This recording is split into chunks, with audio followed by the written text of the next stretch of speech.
by the World Tourism Organization that says $1,000 spent on tourism will employ 8 times as many people as $1,000 spent on manufacturing. And already manufacturing, we're not employing that many people, and with automation coming in, even fewer jobs will be created by manufacturing. Whereas tourism, we can absorb our unskilled and low-skilled labor. We can give jobs to our young people. We need to build hundreds more hotels, thousands of hotels. We need to improve our tourist facilities. We must attract more people. It's shocking that countries like Dubai and Singapore, which are not even the size of an Indian city, will have 10, 20 times more tourists coming than we do. Why do we have that? We have such a beautiful country to offer the world. We must give tourism more of a priority. That is my message to this conference. And I'm very glad to see delegates from all over India have gathered to discuss tourism here in Mumbai, which is one of our great cities. Let us try and make tourism a national priority. कि मुझे तो लगता है कि भगवान भी भाग गए हैं 4 धामों से, क्योंकि पिछले साल 700 जानवर केवल हेमकुंड से नीचे गिरे। कौन भगवान टिकेगा इससे? पूरा कंक्रीट आपने ऊपर कर दिया। जहाँ मेडोज होते थे, फूल होते थे, जहाँ वहाँ जाकर के ऐसे लगता था कि आप जन्नत पहुँच गए, अब ऐसे लगता है कि दिल टूट गया ऊपर जब आप जाएंगे।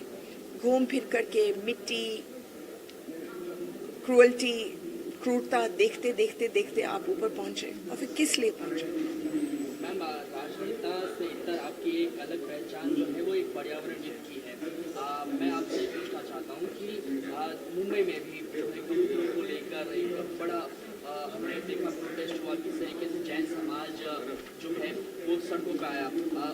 उसी वक्त जो है दिल्ली में भी स्ट्रे डॉग्स को लेकर मामला चल रहा था। आप इन सब चीज़ों को लेकर अपना क्या मत रखते हैं? मैं कहती हूँ कि जो हिंदुस्तान का जो फाउंडेशन है वो कंपैशन का है। हम लोग जानवरों को खिलाएं ना खिलाएं, देखें ना देखें, सबके दिल में ये है कि हम जिए वो जिए। अगर आप एक के बाद एक उनको मारना शुरू कर दो, अब कबूतर ने आज तक किसी का बिगाड़ा नहीं, ना कोई आज तक अभी नहीं दुनिया में कोई मरा है कबूतर की वजह से, लेकिन आपने उनको मारना था। 57 आपके कबूतर खाने बम्बई में हैं, आपने 4-5 को तोड़ दिए मुख्य वाले। अब मुख्यमंत्री जी ने फैसला किया है कि उन्होंने एक कमेटी बनाई है, और वो कमेटी जब अपना राय देगी, जो 1 महीने में देगी, उसके बाद कबूतर खाने ज़रूर बनेंगे, मुझे पूरा यकीन है। अब दिल्ली में भी सुप्रीम कोर्ट ने रोका है ये मारापीटी। अब केरला में उन्होंने फैसला किया है कि सारे जंगली सुअरों को मारेंगे। अगर जंगली सुअर को मारेंगे तो 5 साल के अंदर अंदर केरला में एक भी पेड़ नहीं बचेगा, क्योंकि हर जंगल में एक पत्ता होता है जिसको बोलते हैं ब्रैकन। वो जब फैलता है तो जंगल उगना बंद कर देता है। एक तरफ से कटाई हो रही है, दूसरी तरफ से पेड़ अपने आप नहीं उग रहे हैं। ब्रैकन को केवल जंगली सुअर खाता है। आप जंगली सुअरों को मारोगे, एक तो 190 शेर बाहर आ जाएंगे क्योंकि उनके पास खाना नहीं है। फिर आप उनको भी मारोगे, तो कहाँ तक ये मौत खत्म होगी? और फिर केरला में लोग जाएंगे तो किस लिए जाएंगे? मुंबई में आप है, मुंबई में और महाराष्ट्र में गणपति का त्यौहार भी हाल ही में बीता है, दिवाली का त्यौहार भी आने वाला है। इसमें चीफ जस्टिस की ओर से एक बयान आया है। दिल्ली में जो है पोल्यूशन को लेकर कई विवाद है, पटाखे पर बैन लगाया जाता है हर बार दिवाली के पहले। भूषण गवई जो है चीफ जस्टिस, उन्होंने एक स्टेटमेंट दिया है कि हर बार दिल्ली में ही बैन लगाया जाए, इसे ओवरऑल इंडिया में कर देना चाहिए, क्योंकि हर एक इंसान को जो है खुले आसमान में खुले वातावरण। हम कहते हैं कि अगर आप कबूतर को मार रहे हो कि वो बीमारी फैलाते हैं, तो कबूतरों से लाख गुना ज़्यादा तो आपके पटाखे मारते हैं। तो आपने इसको एक पॉलिटिकल चीज़ बनाई है कि कि नहीं, हिंदू पटाखे बजाएंगे। ये ऐसे नहीं है। राम सीता का फेस्टिवल है। राम सीता के ज़माने में पटाखे नहीं होते थे, दिया होते थे, प्यार होता था, एक दूसरे को खिलाना होता था, गरीबों में बांटना होता था। आप इसी से ही काम चला लें। लेकिन जब तक आपके कारखाने पटाखे को आप नहीं बंद करेंगे, पटाखे बनाने वाले, तो आप बंद कैसे करेंगे यूजर्स को? तो पहले तो सुप्रीम कोर्ट फैसला कर ले कि कारखाने बंद हो कि ना हो। हर चीज़ का वक्त आता है, हर चीज़। एक वक्त था टांगे चलते थे बम्बई में, फिर वो बंद हो गए। अब वक्त चला गया है पटाखों का. We can no longer absorb it. You know, आपने देखा मुझे खांसते हुए, मेरी खांसी रुकती ही नहीं है, यू नो, क्योंकि मुझे सांस नहीं आता. क्या कहेंगे आप? पॉलिटिकली कुछ सवाल है कुछ चीज पर बिहार कांग्रेस ने एक वीडियो बेटी जी, मैंने आज तक कभी कोई पॉलिटिकल जवाब दिया ही नहीं. ऑपरेशन सिंदूर के बाद इंडिया और पाकिस्तान के बीच बस छोड़ दो. आप डॉक्टर बत्रा से पूछे, हम इनकी वजह से आए हैं.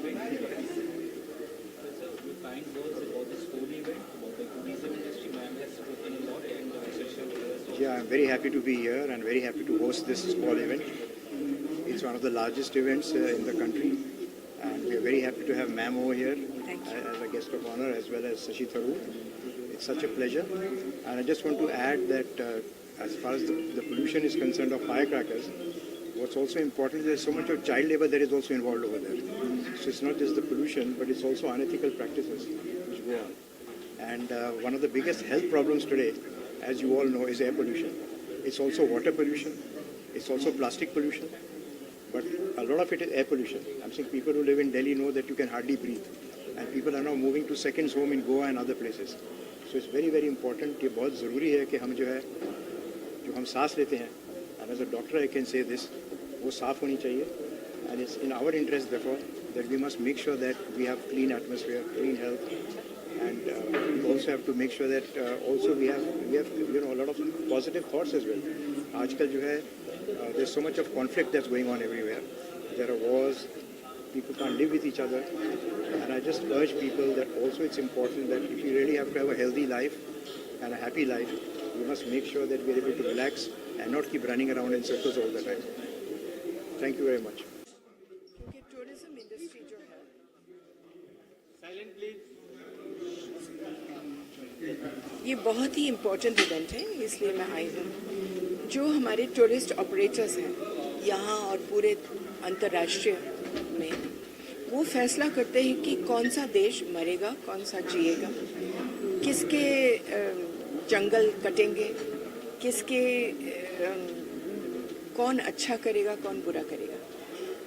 हिंदुस्तान में जो हमारे टूरिज्म है वो छोटे देशों से भी कम है, और हम लोग सोचते हैं कि ज़्यादा होटल बनाओ, ज़्यादा सड़कें बनाओ, ज़्यादा सब कुछ डालो जो शहरों का है, तो उसमें और टूरिस्ट आएंगे. लेकिन जितने ज़्यादा आप काटेंगे, जितने आप जानवरों को बर्बाद करेंगे, जितने लोकल कल्चर्स को आप मिटाएंगे, उतने ही कम टूरिस्ट आएंगे. अब आप लद्दाख देखिए, उससे सुंदर जगह कोई दुनिया में हो ही नहीं सकती. लेकिन मैं अभी लेह होकर के आई हूँ, और उससे गंदा शहर मुश्किल से मिलेगा. क्यों? क्योंकि हमने बहुत बुरी तरह से रखा है. हम जहाँ भी जा रहे हैं, हम सोच रहे हैं कि जितने ज़्यादा होटल बनेंगे उसी से ही लोग आएंगे, लेकिन ऐसे होता नहीं है. अगर हम अपने जंगल, अपने जानवर, अपने लोगों की इज्जत करें, तो 5 साल के अंदर अंदर हम लोग कमाल कर सकते हैं टूरिज्म में, अगर कोई सोच समझ करके करे ना. आप क्या रिफॉर्म सजेस्ट करेंगे? जो एक तो आपने पिछले 10 साल में कितने, मैंने स्टेटिस्टिक्स दिए, करीबन 21 लाख हेक्टेयर आपने काट दिए जंगल के. बचा क्या है? आप जब टूरिस्ट आता है तो क्या देखे, वो क्या देखे? जूस देखें, वो भी बहुत बुरी तरह से चल रहा है. क्या देखें? वो नदियों को देखें, हम लोगों ने नदियों को नालियां बनाई. समुंदर देखें, समुंदर पर प्लास्टिक का ढेर के अलावा कुछ है नहीं. कॉरल्स देखें, कॉरल तो अब 10% बचे हैं. सुंदरबंस देखें, सुंदरबंस तो डूब गया. तो क्या देखे वो? तो क्यों आए वो? तो इसीलिए मैं सजेस्ट करती हूँ कि ऐसे कोई टूरिज्म पॉलिसी होनी चाहिए जो करोड़ों रुपए डालें, जो चीज़ें हैं हमारे पास उनको अच्छा बनाने में, उनको और बढ़ाने में, और जंगल और जानवर, इस किस्म की चीज़ें करें जो कंपैशन बेस्ड है. अगर ये हो जाएगा तो पूरी दुनिया हमारे यहाँ आएगी. सरकार ने अपनी स्पीच के दौरान 4 धाम में जो कंक्रीटीकरण किया जा रहा है उसका भी उल्लेख किया. आपको लग रहा है कि इस तरीके से डेवलपमेंट के नाम पर whether you are in being his colleagues